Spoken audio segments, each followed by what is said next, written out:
Last class ये हुआ था ना, सुपर सैचुरेटेड।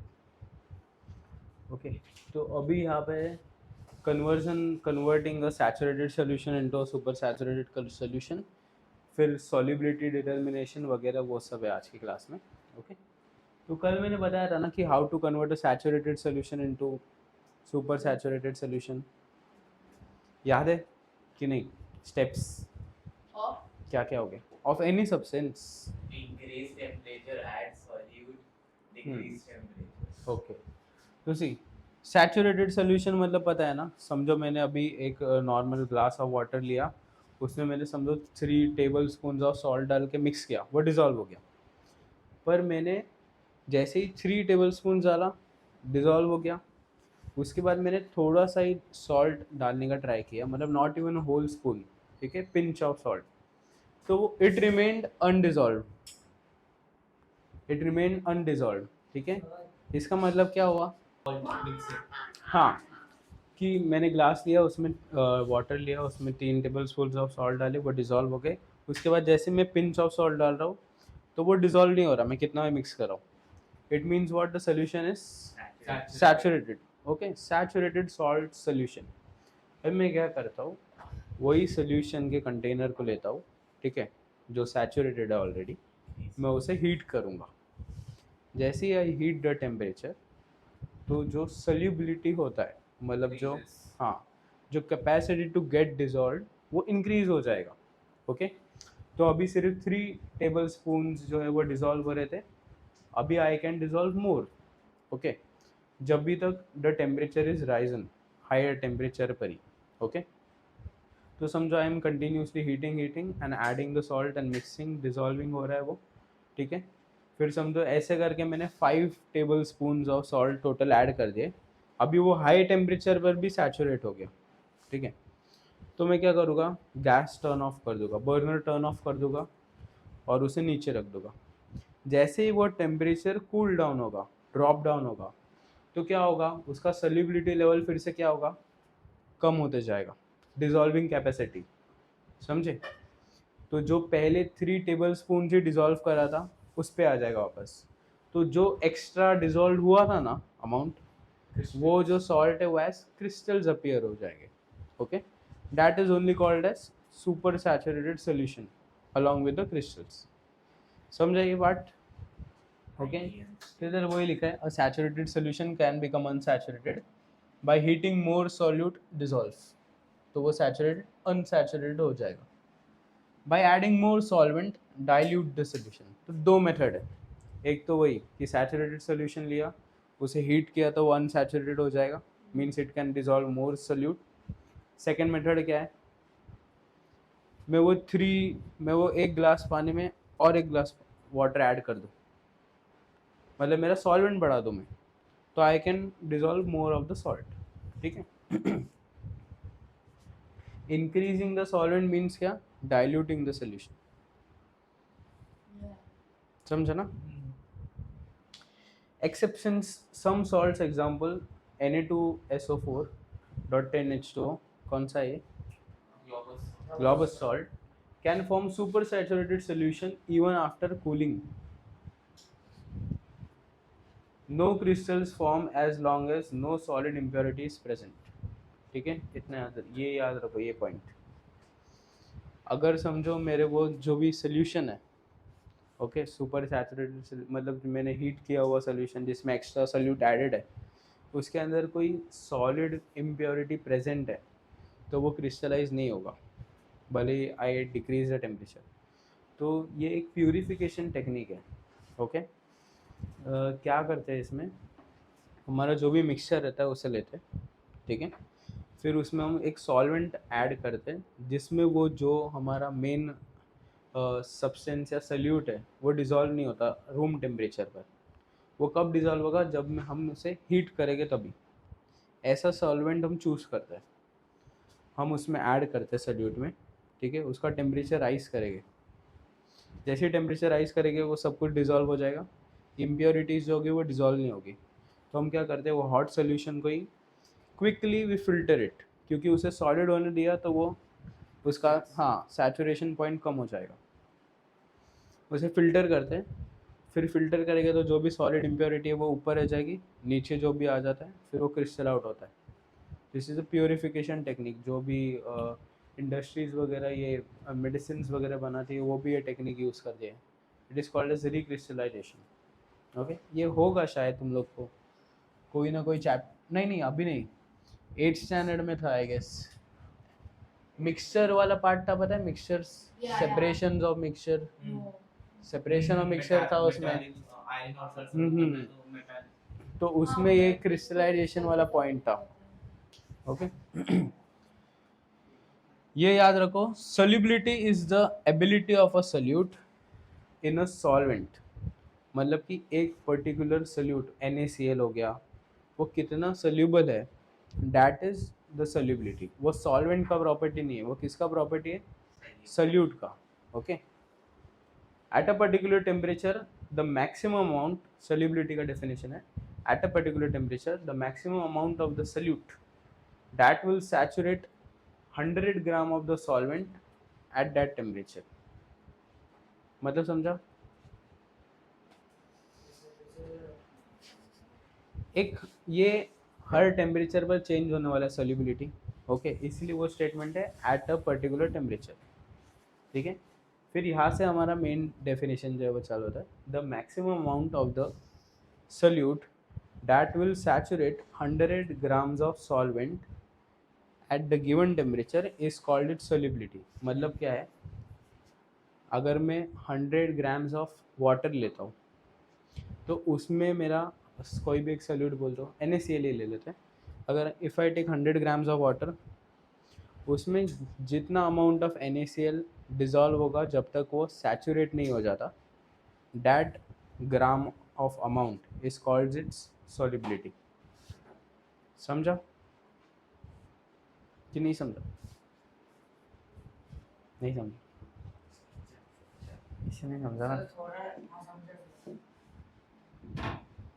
देखो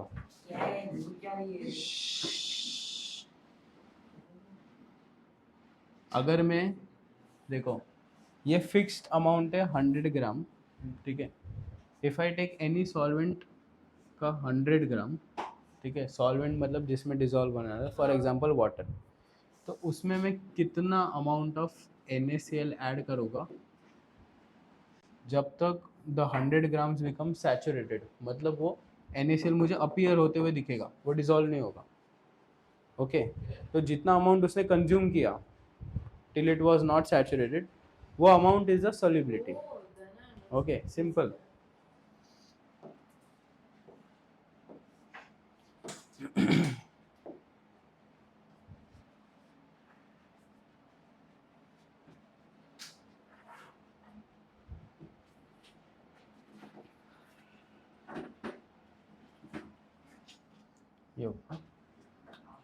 ये एक पार्ट याद रखो, डिटर्मिनेशन ऑफ सोल्यूबिलिटी। ओके, इसमें एग्जाम मतलब सोल्यूबिलिटी कैसे डिटरमाइन करते हैं, तो कैसे डिटरमाइन करेंगे, एकदम सिंपल लैंग्वेज में जो मैंने अभी बताया वही हम डिटरमाइन ही कर रहे थे। हाँ तो बोलो। वो जो सॉलिड है, सॉल्यूट है, वो अपीयर होने लगेगा till it appears। तो तब तक जितना ग्राम्स गया है वही सोल्यूबिलिटी। ओके, तो इसे एक एक्सपेरिमेंट में कन्वर्ट करके बताया। ओके, कि कैसे वो प्रॉपरली डिटरमाइन करते हैं। ठीक है Janvi? So preparation of saturated solution of KCl, ये KCl से कर रहे हैं हम, जैसे NaCl होता है वैसे ही KCl। ओके, फर्स्ट स्टेप क्या, add potassium chloride KCl gradually to a measured quantity of distilled water. For example if I have taken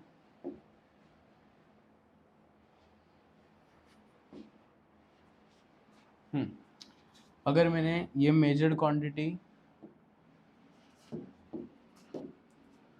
समझो 100 ग्राम्स ऑफ डिस्टिल वाटर लिया, ओके, राउंड बॉटम फ्लास्क में, stir continuously until no more solute dissolves and a residue forms at a bottom. मतलब क्या कि अगर मैं एक container में ऐड कर रहा हूँ, मैं स्टरिंग ऐड मैं ऐड करते जा रहा हूँ KCl और स्टर करते जा रहा हूँ, मुझे तब तक ऐड करना है जब तक वो डिसॉल्व होना स्टार्ट नहीं हो जाता। रेसिड्यू मतलब इट वो डिजोल्व नहीं हो रहा और नीचे जाके सेटल हो रहा है, that is called as residue. हाँ मतलब सैचुरेटेड हो गया, ठीक है। Filter the mixture to remove the undissolved KCl, step समझा, इसे फिल्टर किया, okay, and collect the clear solution. Weight the solute used and the water taken to calculate solubility. Simple है कि नहीं? How do you calculate solubility? वो करते हैं। तब से यही saturation is a temperature dependent quantity, ये याद रखना। मतलब कि अगर if I change the temperature saturation will always change. अगर टेम्परेचर बढ़ेगा तो सैचुरेशन भी बढ़ेगा, ठीक है। A solution saturated at higher temperature may become super saturated on cooling. ये भी समझा, ये तो सुपर सैचुरेशन में ही हो चुका है। इसका बताता हूँ सोल्युबिलिटी कैसे कैलकुलेट करते हैं, ठीक है। फॉर एग्जाम्पल मैंने प्रॉपर एक कंटेनर में 100 ग्राम्स ऑफ वाटर लिया, ओके। तो अभी मुझे वाटर का क्वांटिटी पता है, उसे मैं डायरेक्टली वेइंग स्केल पर ही रख दूंगा, ठीक है। और वो वेइंग स्केल को 0 बैलेंस सेट कर दूंगा, करेक्ट। फिर उसमें मैं जितना ऐड करके डिज़ोल्व कर रहा हूँ वो मुझे फ्लक्चुएशन पता चल जाएगा, है ना।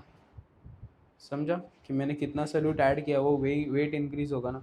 अगर नहीं, वो नहीं करना है, फिर हम सेकंड मेथड भी कर सकते हैं जो तुम्हारे टेक्स्ट बुक में दिया है इजीली, ठीक है। देखो फर्स्ट स्टेप क्या है, weigh a clean and dry evaporate, मैं पढ़ रहा हूँ ना। Weigh a clean and dry evaporating dish, सुन, वो डिश का वेट हम लिखेंगे m grams, okay. Evaporating dish मतलब पता है क्या होता है? इवेपोरेटिंग डिश है ना, ऐसा शेप का होता है कुछ, ओके।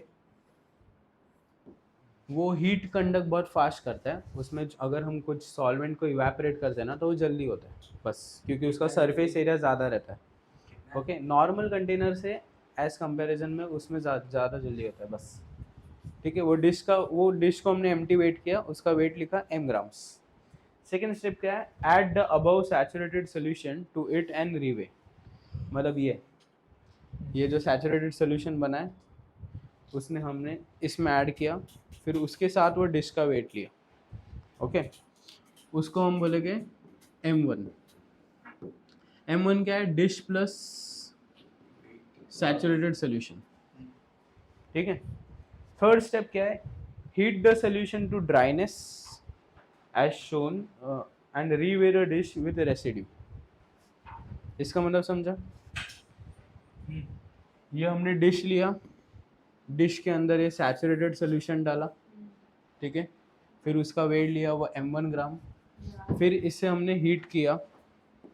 जैसे ही इसे मैं हीट करूँगा, इसमें से जो भी मेरा सॉल्वेंट है वो इवेपोरेट होके निकल जाएगा, ओके। इवेपोरेट होके निकल जाने के बाद क्या बचेगा इसमें, जो भी मैंने और ऐड किया था, करेक्ट, जितना भी पार्ट डिसॉल्व हुआ था टिल इट बिकम सैचुरेट, वो अमाउंट बचेगा, ठीक है। फिर मैं उसे वे करूँगा, तो डिश का वेट प्लस रेसिड्यू का वेट मिल जाएगा मुझे, उसको मैं बोलूँगा m2 ग्राम्स। समझा? After evaporating dish plus residue, note the temperature, क्योंकि एक पर्टिकुलर टेम्परेचर पर फिजिबल ये वैल्यूज़ आएंगे। अगर इफ आई इंक्रीज और डिक्रीज द टेम्परेचर ये वैल्यूज चेंज हो जाएंगे, ओके। फिर अभी हम सॉल्युबिलिटी कैसे कैलकुलेट करेंगे, तो सॉल्युबिलिटी का फॉर्मूला याद रखो, solubility is equal to weight of solute upon weight of solvent.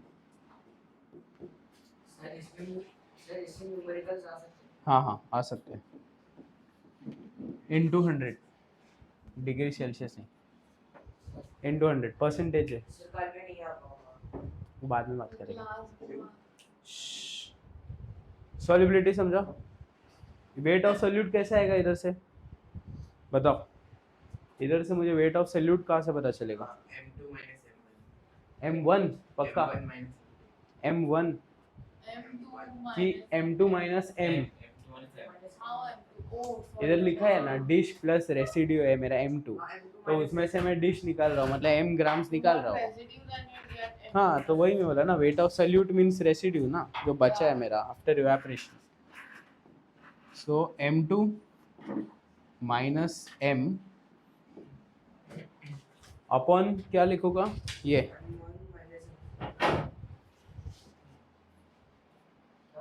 क्या लिखूंगा? M1 माइनस M1 ही लिखे हाँ करेक्ट, M1 माइनस M2। इसमें क्या है? Dish plus residue. इसमें क्या है? Dish plus saturated solution. Saturated solution में मेरा क्या क्या प्रेजेंट है? सॉल्वेंट प्लस रेसिड्यू या फिर जो सॉल्यूट है वो। ओके मुझे सिर्फ सॉल्वेंट का वेट चाहिए ना, तो मैं इस माइनस ये करूँगा, तो I will subtract the dish weight also and the residue weight also, और सिर्फ सॉल्वेंट का वेट बचेगा। समझे? ओके अभी solute means residue, हाँ solute means which you are adding to dissolve। we just have to calculate solubility में हमें क्या calculate करना है? weight of solute added till it becomes saturated divide by weight of solvent, कितना solvent लिया था into 100, बस solubility आ जाएगा।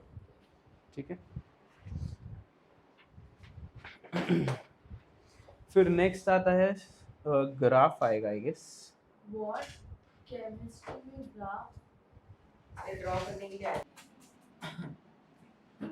देखो ये solubility कर्व है, ठीक है, graphical representation of the solubility of different solutes, मतलब बहुत सारे solutes है जो भी नेम्ड है यहाँ पर NaNO3 CaCl2, ये सब solutes है different, but in a same solution या solvent 100 grams of water against temperature. तो देखो यहाँ पर टेम्परेचर चेंज है, मतलब 0 डिग्री पर कितना सोल्यूबल है, 10 डिग्री पर कितना, 20 पर कितना, 30 पर कितना, 40 पर कितना। ओके और ये सोल्यूबिलिटी है। ओके मतलब कितना grams of solute is getting into dissolved into that solvent at a particular temperature. अगर इधर है तो 0 पे, समझो ये लाइन किसका है? पर्पल वाला K2Cr2O7। Okay potassium dichromate, Cr है ना क्रोमेट। ओके तो 0 डिग्री पर पोटेशियम डाइक्रोमेट का समझो ये 5 ग्राम्स है, तो 5 ग्राम्स डिसॉल्व हो रहा है, ये ग्राफ ये बता रहा है।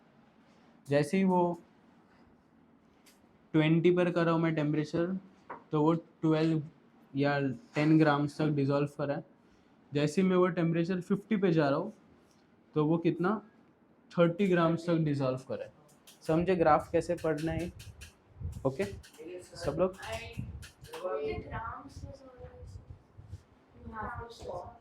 ग्राम्स इधर लिखा है ना 10, मतलब कि ये लाइन ट्रेस कर। ओके पोटेशियम का लाइन ये वाला था, ठीक है।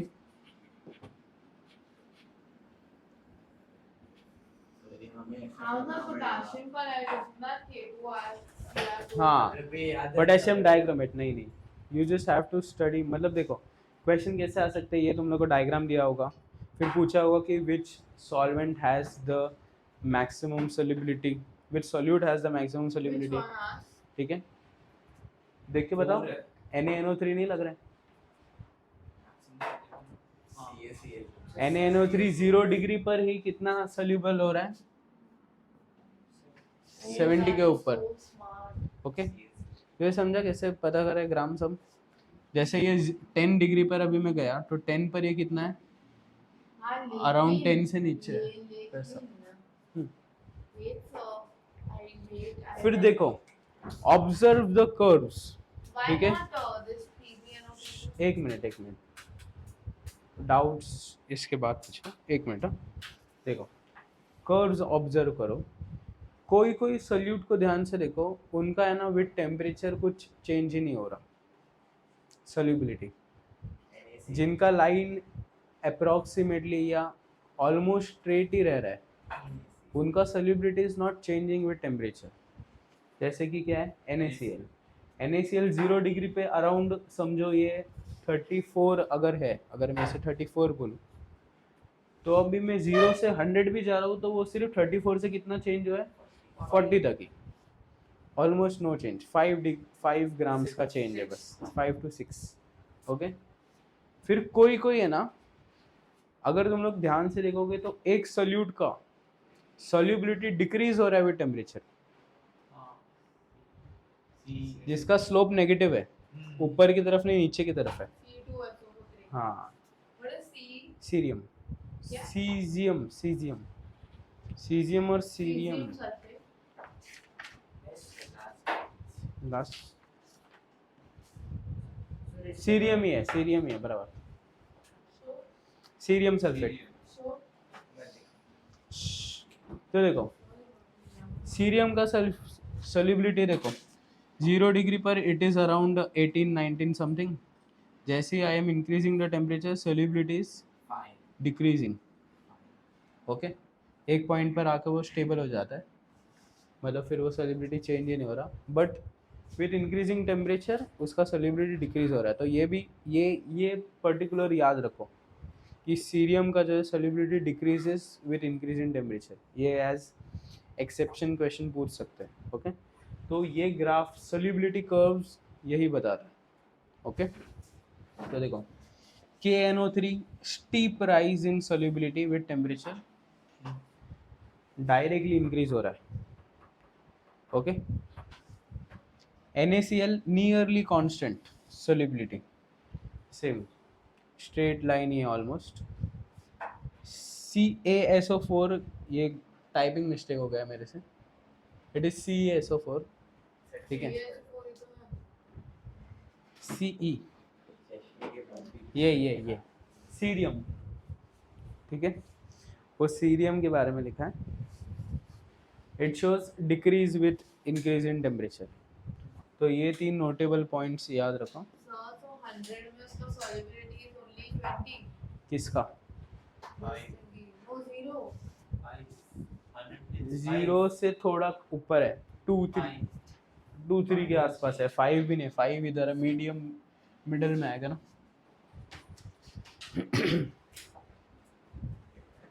Key insight: the steeper the curve, the more sensitive the solutes solubility is to temperature change.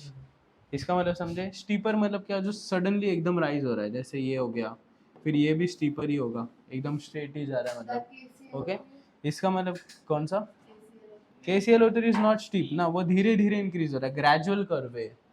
Steeper मतलब क्या, जो डायरेक्टली जो इंक्रीज हो रहा है, ठीक है। मतलब देखो ये KNO3 0 पर, PbNO3 is a stable curve, एकदम ये है वो, एकदम कांस्टेंट राइज हो रहा है वो, करेक्ट, ठीक है।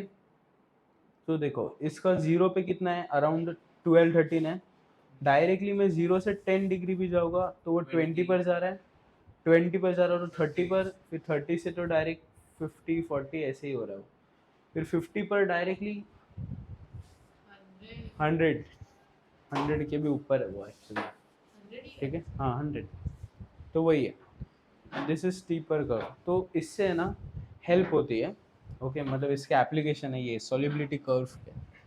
तो अगर मुझे कोई पर्टिकुलर समझो एक केमिकल मैंने बनाया या एक कंपाउंड बनाया, कोई मेडिसिन बनाया जिसमें इनमें से कोई केमिकल यूज़ हुआ है, या फिर कोई क्या बोल सकते हो आइटम है, जैसे कि इंक सोल्यूशन बनाया है, या फिर कोई क्लीनर बनाया है, या कोई हैंड वॉश बनाया है, उसमें इनमें से कुछ आता है, या पेंट बनाया है, हाँ। तो वैसे ही कोई भी सब्सटेंस मैंने बनाया है, उसमें इसमें कुछ किसी का भी यूज़ किया है, तो मुझे कौन सा सॉल्वेंट यूज़ करना चाहिए विच विल डिज़ोल्व या यूज़ मोर ऑफ इट। अगर मुझे कम यूज़ करना है इसमें से कोई सॉल्यूट, तो मुझे कौन सा सॉल्वेंट यूज़ करना चाहिए which will dissolve less of it. तो वो सब का इन्फॉर्मेशन मुझे कर्व से मिलता है। ओके, या फिर उसे कौन से टेम्परेचर पे स्टोर करना चाहिए, पता है कोई कोई चीज़ें जो हायर टेम्परेचर पर नॉर्मल होती है, फिर जैसे आप फ्रिज वगैरह में रखते हो तो सॉलिडिफाई हो जाती है एकदम से, What is solid? या फिर उसके अंदर या फिर उसके अंदर रेसिड्यूज फॉर्म होने लगते हैं। जैसे जो हनीज आते हैं ना, हनी का मोस्टली तुम लोगों ने ऐसा देखा होगा, क्योंकि मोस्टली जो हनी अवेलेबल इन मार्केट होता है वो they are not so pure honey, ठीक है, उनमें थोड़ा बहुत हाँ मतलब हाँ आर्टिफिशियल है, ठीक है, या फिर पूरी की तरीके से उसमें प्योर हनी प्रेजेंट नहीं है, थोड़ा बहुत कुछ मिक्स है ऐसा थोड़ा परसेंटेज। तो वो क्या होता है, जैसे ही तुम लोग फ्रिज में रखते हो तो जो भी अदर कॉन्स्टिट्यूएंट्स होते हैं वो नीचे क्रिस्टलाइज होने लगते हैं, तुम लोग देखोगे तो वो सॉलिडिफाई नहीं, उसके क्रिस्टल्स फॉर्म होने लगते हैं, ओके, बॉटम में। तो वो इसके वजह से ही होता है, okay.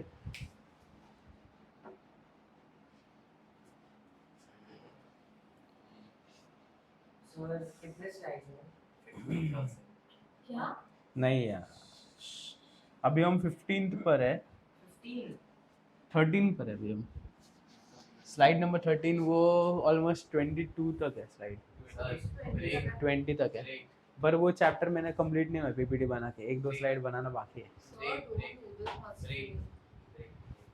Yeah. 5 minutes. 5 minutes. 5 minutes. 5 minutes. ठीक है 5 मिनट्स। सॉरी लाइव स्ट्रीम है। लाइव स्ट्रीम नहीं है, रिकॉर्डिंग यूट्यूब पे जैसे एडिट करते वक्त सब पॉज कर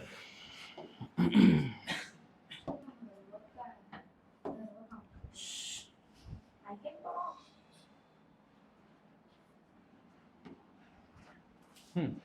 uses of the solubility curve कहाँ पे यूज होता है, pharmaceutical industries for selecting appropriate solvents in drug production. मैंने बोला था कि हाँ ड्रग जो भी मेडिसिन होते हैं ना उसमें ड्रग ही मिलता है, ठीक है।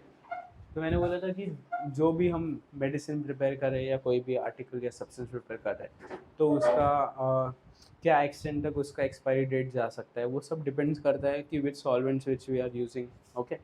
अभी जो भी तुम लोग मेडिसिन लेते हो, जैसे पैरासीटामोल लेते हो, तो पैरासीटामोल का टैबलेट वो उसमें पूरा पैरासीटामोल नहीं होता, पता है, एक टैबलेट में शायद से एक टैबलेट अगर 2 से 3 ग्राम्स का होता है तो उसके अंदर सिर्फ 500 mg ऑफ पैरासीटामोल होता है, जो एक्टिव पार्ट है। जो बाकी का पार्ट है वो डेट आर फिलर्स, बाइंडर्स वगैरह वगैरह। तो वो क्यों होता है, अभी तुम लोग ने ड्रग इधर से लिया, तुम्हारा जो पैरासीटामोल है that should enter your blood, तब जाकर वो एक्टिव साइट पर पहुंचेगा। If you are taking orally drug तो तब जाकर वो एक्टिव साइट पर पहुंचेगा medicine, if you are taking orally, ठीक है। तो वो जब ब्लड में जाएगा तब वो एक्शन करेगा ना, तो ब्लड में जाने के पहले ही अगर वो पैरासीटामोल हमारा यहाँ वहाँ लगकर वेस्ट हो गया, ओके, या ब्रेक डाउन हो गया, तो वो ब्लड में जा ही नहीं पाएगा पैरासीटामोल, तो कुछ असर ही नहीं करेगा, इसलिए वो बाकी के सारे सब्सटेंसेस होते हैं साथ में, ओके।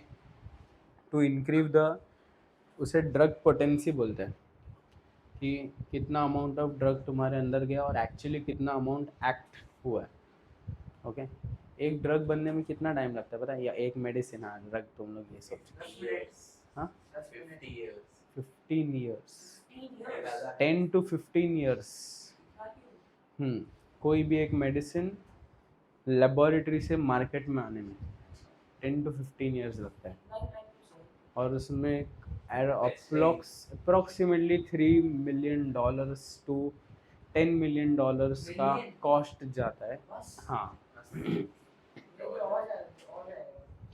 ठीक है। तेरे पास 30 रुपए इस 30 रुपए शांति। Second, crystallisation process to obtain pure crystals by cooling super saturated solution, ये बहुत बार हो गया, ठीक है। Industrial application, adjusting temperature for maximising solubility and efficiency. अगर हम कोई भी एक इंडस्ट्री में काम करें तो हमारा क्या होगा कि ज़्यादा से ज़्यादा प्रोडक्ट बने, तो वो एक सॉल्वेंट पर्टिकुलर कौन से टेम्परेचर पर ज़्यादा से ज़्यादा सल्यूट कंज्यूम करेगा, या जो भी एक्शन जो अपने अंदर सब्सटेंसेस कंज्यूम करेगा, वो सब निकालने के लिए यूज़ होता है। फिर predicting behaviour, estimating the quantity of solute that will crystallize under temperature. तो ये सब क्वालिटी कंट्रोल में यूज़ होता है कि मतलब समझो मेरे पास एक प्योर सब्सटेंस है, तो आई नो ऑलरेडी कि अगर ये 100% प्योर है तो ये इतने टेम्परेचर पर इतना क्रिस्टलाइज होगा. तो if I am testing any other substance same to same, मुझे पता है ना कि प्योर इतना क्रिस्टलाइज होता है तो ये भी इतना ही होना चाहिए क्रिस्टलाइज इतने टेम्परेचर पर. तो वो सब के लिए सॉल्युबिलिटी कर्व यूज होता है. Okay, solubility of gases in water, तो ये मतलब अभी चेंजेस, इफेक्ट ऑफ प्रेशर क्या है, इफेक्ट ऑफ टेम्परेचर क्या है. इफेक्ट ऑफ टेम्परेचर पता है ऑलरेडी, इफेक्ट ऑफ प्रेशर पे ज़्यादा फोकस करेंगे. तो by Henry's law we determine that the solubility of gases increase with increase in pressure. ओके, याद रखो गैसेस के लिए ये गैसेस के लिए if I increase the pressure तो solubility इंक्रीज होगा. इसका एकदम कॉमन एग्जांपल क्या है? हाँ, कोका कोला, थम्स अप, जो भी है. Okay, cold drinks. जब बोलते हैं तो हाँ, तो क्यों होता है, क्या लॉजिक क्या है उसके लिए? कार्बोनेटेड है वो. कार्बन डाइऑक्साइड जो है ना, carbon dioxide is not like soluble ज़्यादा in water. Okay, sir carbon dioxide. मेरे को बोलने तो दे पहले, फिर लेकिन बोलना दे, मुझे कंप्लीट तो करने दे. हाँ सॉरी सर. सुनो, carbon dioxide is not soluble अच्छा खासा अमाउंट इन वाटर. तो हम क्या करते हैं, जब भी उसे कार्बन डाइऑक्साइड को उसके अंदर डिजोल्व कर रहे होते हैं, दे अप्लाई प्रेशर, फिर डिजोल्व करते हैं और फिर कैप बंद कर देते हैं एकदम टाइट, तो वो अंदर प्रेशराइज रहता है.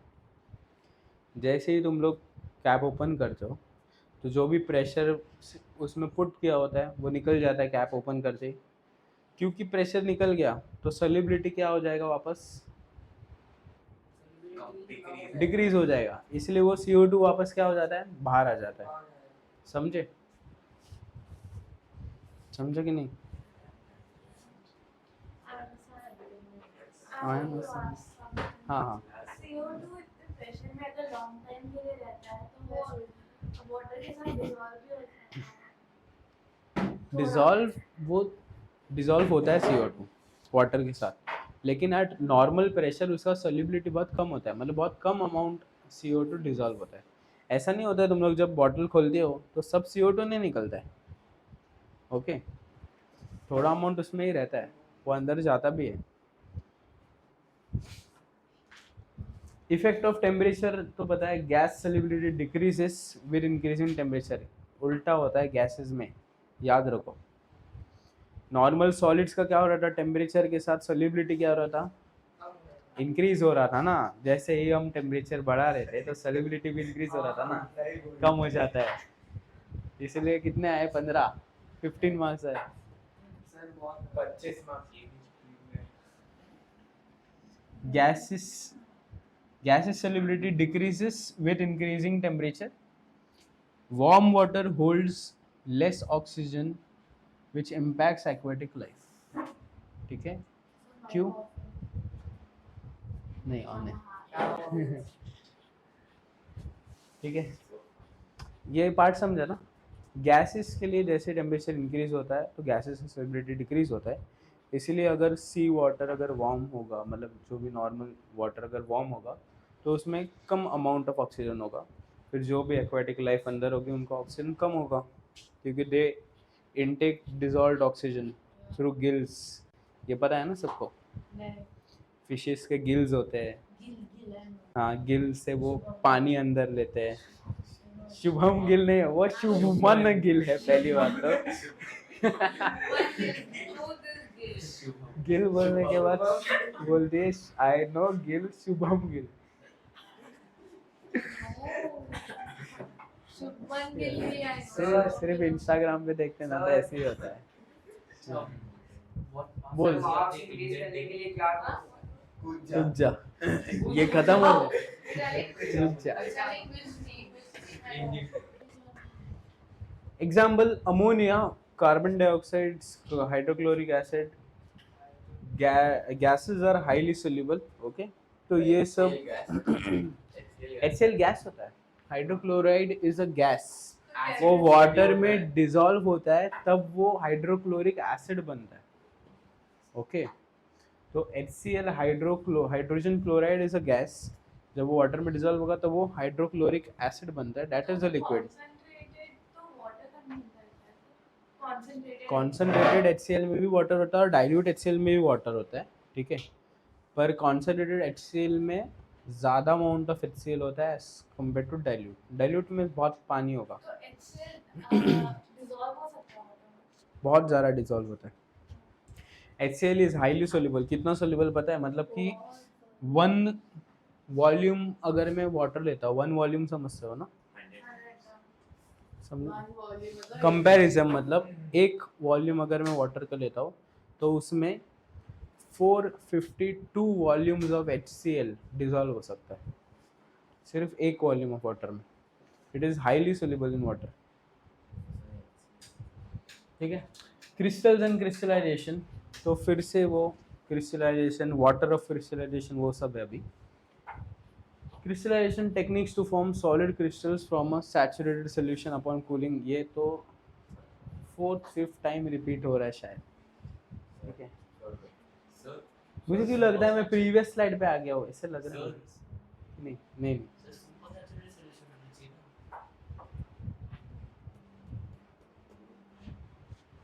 सुपर सैचुरेटेड हाँ हाँ हाँ. नहीं सेम ही हुआ ना. अगर मैं सैचुरेटेड सोल्यूशन लेता हूँ और उसे भी अगर कूल करता हूँ तो भी उसमें से क्रिस्टल्स अपीयर हो गए. Temperature Okay. पे कम टेम्परेचर पे हाँ. Super saturated. वही.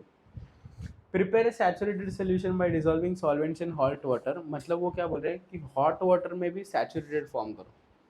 ओके, फिर उसे हम जब ये करेंगे कूल डाउन तब वो सुपर सैचुरेटेड बनेगा, यानी कि क्रिस्टल्स अपीयर होगा. ऐसा. Filter and allow it to cool slowly. Filter क्यों बोला है? क्योंकि अगर कोई भी by chance solid impurity present होगी तो क्रिस्टल्स अपीयर नहीं होगा, क्रिस्टल फॉर्मेशन नहीं होगा. ओके, क्योंकि it imparts disturbance forming the crystal. कोई भी इम्प्योरिटी प्रेजेंट होती है तो. Okay, crystals begin to form as the temperature drops. Second method भी है. हाँ, शुगर के साथ भी ऐसा होता है. Seed crystal method, a small crystal is suspended in a saturated solution. ये याद रखो. Over time additional solute deposits on it forming larger crystal. ये इसका मतलब समझो. जैसे कैसे दूध में दही डालते हो, क्या डालते हैं? मिल्क में when you add yoghurt. I love. क्या योगर्ट? इसको हिंदी नहीं समझता, तेरे को इंग्लिश नहीं समझता. अरे सुनाई नहीं दे योगर्ट रहा है। मतलब दही. दही, कर्ड. अच्छा. कर्ड हाँ. पता है? हाँ. तो जैसे ही मिल्क में अगर मैं 100 ml मिल्क लेता हूँ, उसमें 1 चम्मच दही डाल के मिक्स करके रख देता हूँ तो वो सब कुछ दही बन जाता है. पता है? दही ऐसे बनाते हैं. ओके, वैसे ही ये बोला है, अगर मैं सैचुरेटेड सोल्यूशन लेता हूँ और उसमें अगर 1 क्रिस्टल डालता हूँ तो धीरे धीरे सब कुछ क्रिस्टलाइज होने लगता है. That is called as seed crystal method. समझा मैंने क्या बोला?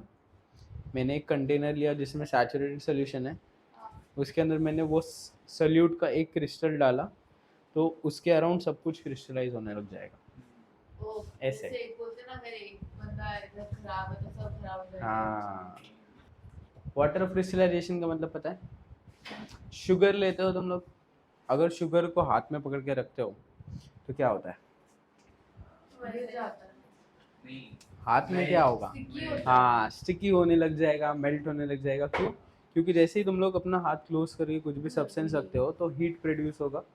हीट से क्या होता है, वो शुगर मॉलिक्यूल्स में जो भी, वो शुगर के ग्रैन्यूल्स में जो भी वाटर ऑफ क्रिस्टलाइजेशन प्रेजेंट होता है वो मेल्ट होने लग जाता है. ठीक है, उसके वजह से वो शुगर का जो भी क्रिस्टल स्ट्रक्चर रहता है वो पूरा का पूरा डिस्ट्रॉय हो जाता है और वो वाटर सेपरेट होने लगता है. ओके, तो वाटर ऑफ क्रिस्टलाइजेशन क्या होता है? The fix number of water molecules present chemically combined with a salt in a crystalline state.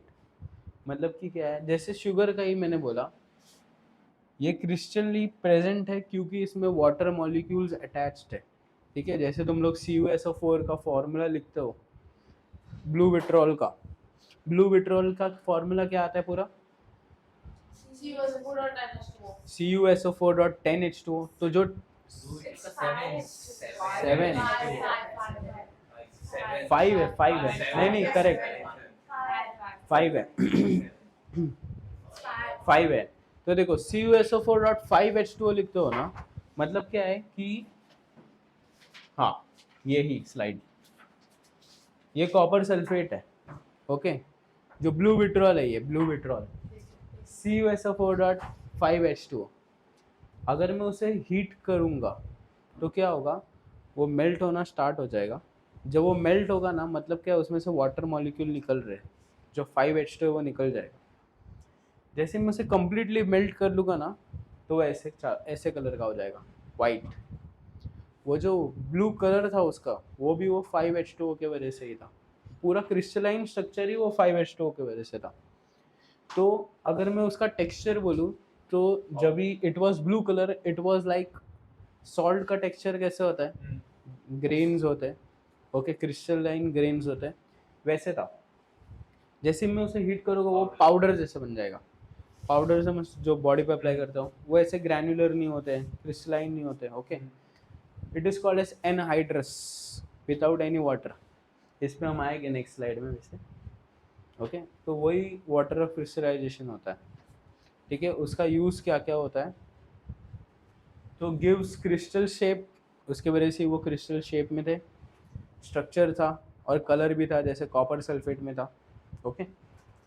On heating this water molecules are lost. जैसे ही वाटर मॉलिक्यूल लॉस्ट हो गए, तो जो भी थे उनके पास शेप, स्ट्रक्चर, कलर, सब कुछ लॉस होगा, okay. Salt becomes anhydrous without any water. Example gypsum CaSO4.2H2O। जैसे हीट करते हैं, on heating plaster of Paris बनता है। फिर जो घर वगैरह में प्लास्टर लगाता है, हाँ ठीक है, हाँ मतलब वो प्लास्टर ऑफ पेरिस से ये स्टैचूज बनते हैं। मैंने उसके लिए डाला था ये फोटो, मुझे कोई और फोटो तभी याद नहीं आ रहा था, okay. Epsom salt MgSO4.7H2 used in medicines, okay. तो ये सॉल्ट जो होता है वो उसे हीट करके डिसॉल्व करते हैं और फिर मेडिसिन में जाता है उसका पाउडर, ठीक है। ये एक स्लाइड करते हैं last, hydrated and anhydrous substance. Hydrated मतलब वही, ठीक है, वाटर क्रिस्टलाइजेशन नहीं, हाँ वाटर क्रिस्टलाइजेशन नहीं हो रहा है। हाँ सही। Hydrated substances contain definite number of water molecules as a part of their crystalline structure। मतलब कि अगर वो स्ट्रक्चर है, वो वाटर मॉलिक्यूल्स है, तो ही वो क्रिस्टलाइन स्ट्रक्चर में रहेंगे, ठीक है। Anhydrous substance do not contain any water of crystallization. मैंने दो एग्जांपल यहाँ पर डाले। Heating hydrated salts removes water, converts to anhydrous form, simple. कुछ भी मैंने हाइड्रेटेड सब्सटेंस लिया, उसे मैं हीट करूँगा तो वाटर निकलेगा, उसे एनहाइड्रस बोलेंगे। Colour often changes, example blue CuSO4 becomes white, और कोबाल्ट क्लोराइड का है ये सेकंड एग्जांपल, कोबाल्ट क्लोराइड है, ठीक है। इसमें से क्रिस्टल्स कौन से कोबाल्ट क्लोराइड के, एलिमेंट्स जैसे ये CuSO4 का है ना, CuSO4 हाइड्रेटेड और ये एनहाइड्रस, वैसे कोबाल्ट क्लोराइड का एग्जांपल है। एनहाइड्रस ही है वाइट वाला, ब्लू वाला ऊपर सी ये जो है ना, ये क्रिस्टल्स है। कोबाल्ट क्लोराइड जो होता है वो रेड कलर का होता है, पानी हो गई जैसे। हाँ ठीक है। जैसे ही मैं उसे हीट करूँगा या फिर उसका वाटर निकालूंगा तो वो ये कलर के हो जाते हैं, ओके। जानेगा नहीं है, लिखोगे नहीं क्या कुछ, क्या हाँ कि नहीं, सर आप न्यूमेरिकल्स करवाओगे? अरे यार न्यूमेरिकल्स कर रहा है इसमें, पीछे टेक्स्ट बैक में अगर क्वेश्चन रहेंगे न्यूमेरिकल्स के तो करेगा ना। कुछ भी नहीं है, फायदा नहीं है। उसके साथ ही वो पहले सब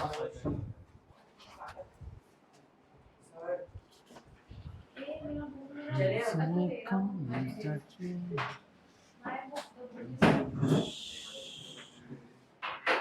रुक जाओ यार, सर रिकॉर्डिंग करो।